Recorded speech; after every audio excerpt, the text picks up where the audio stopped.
The first weekend of the 2023 college softball season is in the books. It is wrapped up. And I would say most of the teams had what I would view as solid weekends. Oklahoma undefeated, OSU dropped a game, but they played a lot of newcomers in that one. Baylor, I thought, was impressive. Two teams, though, kind of stuck out for having what I would call somewhat disappointing opening weekends. Texas being one. We talked about them in the opening a little bit. And Iowa State, a program that I view as a team that consistently should be finishing fourth or fifth, vying for a postseason berth. Had a tough start. Started 0-3, but got 2 wins to close out their opening weekend over Northern Iowa. So I wanted to talk about Iowa State as a program that I have typically high expectations for coming into each season. Aiden Wyatt, who covers softball for Wide Right Natty Light, and their fantastic collection of podcasts. You know we love that insane and crazy crew over there. Aiden, welcome to the 1012, man. Thanks for having me. Appreciate it. Absolutely. I hate to start on such a dour note, but I mean look, it's the first weekend of the season, and you're working through things, you're figuring stuff out. A team now, especially with as many games as is played, a team now is not necessarily the team that we're going to see at the end of the year. But it's hard not to look at Iowa State with 3 losses to Omaha, a loss to Omaha, 2 against Drake, and then finally a couple wins against Northern Iowa, and not come away a bit disappointed with this opening weekend. Yeah, I mean, it's an interesting mix of a lot of veteran players and a lot of freshmen. So I think this was kind of a good weekend to figure everything out. Obviously, you want to come away with more than 2 wins, but I think it was the second Drake game that we lost. We lost 4-3, and top of the 7th, leadoff triple, then get a runner on second, and we can't score a run. Get 3 straight outs, game over. It sounded like, everyone played pretty well. It was just, softball's weird and you can play well and still lose. Like they were getting hits that just happened to go right to everyone. But it's a good note to end 2-0 on the weekend against UNI. So there's some silver linings, I guess. So you mentioned a lot of a pretty mix of young and old. Kind of walk me through this roster for Iowa State this season. Like where are the strengths of this particular team? So I think you have to start with probably third base. Carly Spellhog, who has been around for a while now. Yeah. She's a steady hand in the infield and is probably going to be our best hitter this year. She hits leadoff. Sorry, did I say third base? I meant left field. So I mean, she's going to be looked at as kind of our best player this year, and I think right behind her is probably going to be Angelina Allen, who we call Mo Allen around here. She plays a lot of first base, and she's a sophomore and was named a captain. So I think she's going to be looked on a lot as a leader, which isn't super normal for a sophomore to be a captain. So I think she's hoping for a good year as she had last year. And then a couple of freshmen. Ashley Miner went 4 for 5 on the weekend with her first home run. So that is a good sign for sure. And then another freshman, Tiana Poole, played and started all 5 games this weekend at third base, and also had a home run, collected 8 total bases. She's already first on the team for that. So, and then beyond that, there's just kind of a mix of anyone you can play anywhere. Casey Simpson, 5th-year senior at second base. She's kind of dealing with a knee issue, so I don't know her availability moving forward. I think she played 4 out of 5 games or 3 out of 5 games this weekend. So, yeah, there's going to be a lot of, we were talking before the show, there's still a Ramos on the team. She is playing center, Michaela Ramos, I believe. Or no, yeah. I don't know. There's so many moving parts right now just because departures from last year. So it'll be interesting to see how it all plays out. Sophie Mara's transfer from Iowa. She is going to be kind of a utility player. She was, I think, National Player of the Year at DMAC when she played there a couple of years ago. So she definitely has some upside. And yeah, it'll just be an interesting year for everyone all around, I think. As we said, team's not going to be the same at the end of the year as it is now. And it does feel like Right. every team has things to figure out, right? It does feel like for Iowa State, they lost a lot from last season, and you've got quite a few pieces that have been put into spots where they're going to have to make a big impact, and they're kind of working through things. I mean, we've been kind of negative. What are the positive takeaways from this weekend? How do you take this 2-3 start and actually try and project ahead in a positive way? Well, what's good is since we dropped the first 3 games, we won the next 2, which means that we were able to make adjustments and it worked. I don't know, maybe you and I won't be all that good this year, but I think there is hope that with all these tournament games coming up, I think we're in tournaments every weekend for the next month or something like that, all over the place. When you play 4 or 5 games a weekend, you can make these quick adjustments right away. Now, when you're in a 3-game series, it's not as easy to do on a weekend, but I think since there's hope that the freshmen, I think we had 17 players taken at bat this weekend or something like that. 5 freshmen played. So I think if there's hope, we can get better every day that we play. You mentioned a lot of tournaments coming up. Iowa State will not play, forget home, will not play in the state of Iowa again until a 2-game header against BYU in Ames on March 17th. So for the next month, they are away from home. You're going to 2 tournaments in California, 1 in Fayetteville, Arkansas, and 1 out there in Hawaii. I mean, look, for this team, going to be on the road for that long, long stretch. How do you feel like that's going to impact this roster?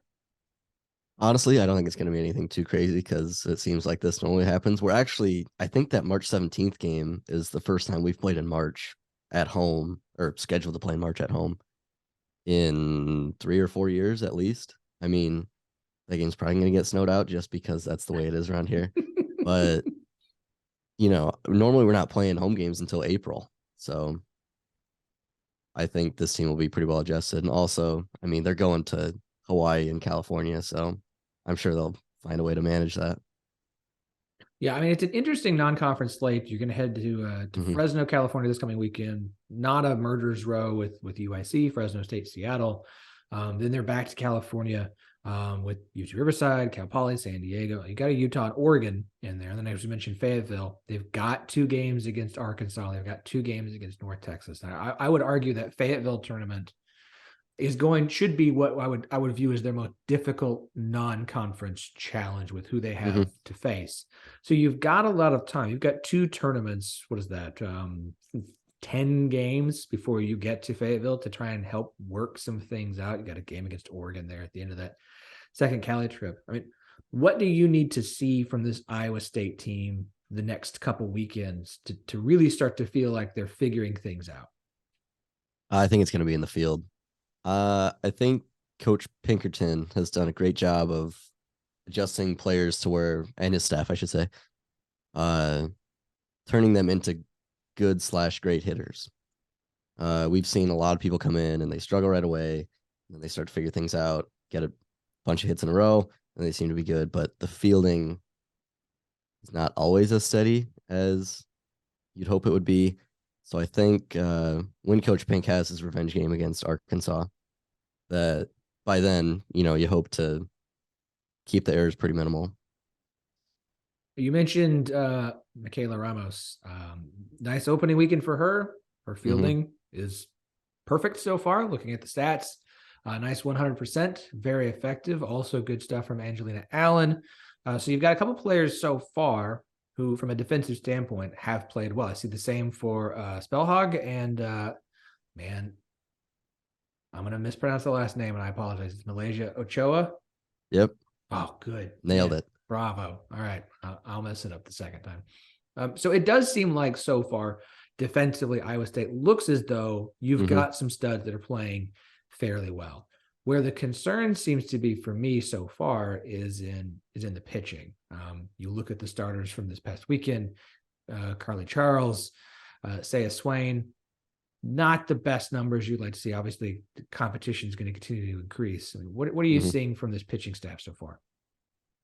I mean, it's basically the same pitching staff we've had for at least last 2 years. So it's a lot of veterans. Jaden Ralston, who's a freshman, I think is going to be special. I mean, I heard that she was pretty upset that she gave up one run. I think she gave up 2 runs on the weekend, but one game when she pitched like in 1.2 innings or something like that, she gave up a run and she was all pissed in the dugout. And everyone was like, this is college softball. You're not going to throw a shutout every game. Not at Iowa State anyway. Um, and so I think, having all those veterans and then once again, the mix of the freshmen in there is going to be good for everyone all around. It's good. Again, I have high expectations for Iowa State. I think Pinkerton does a really good job up there in Iowa State. What were the expectations for this team coming into the season? I know for the Oklahoma State, Texas, obviously it's back to the College World Series, back to Oklahoma City.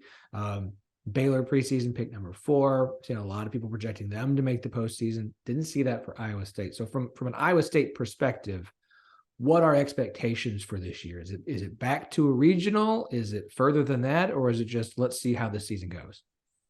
I think it's definitely get back to a regional. When we made it 2 years ago, it was the first time we had made it since 1988, I want to say.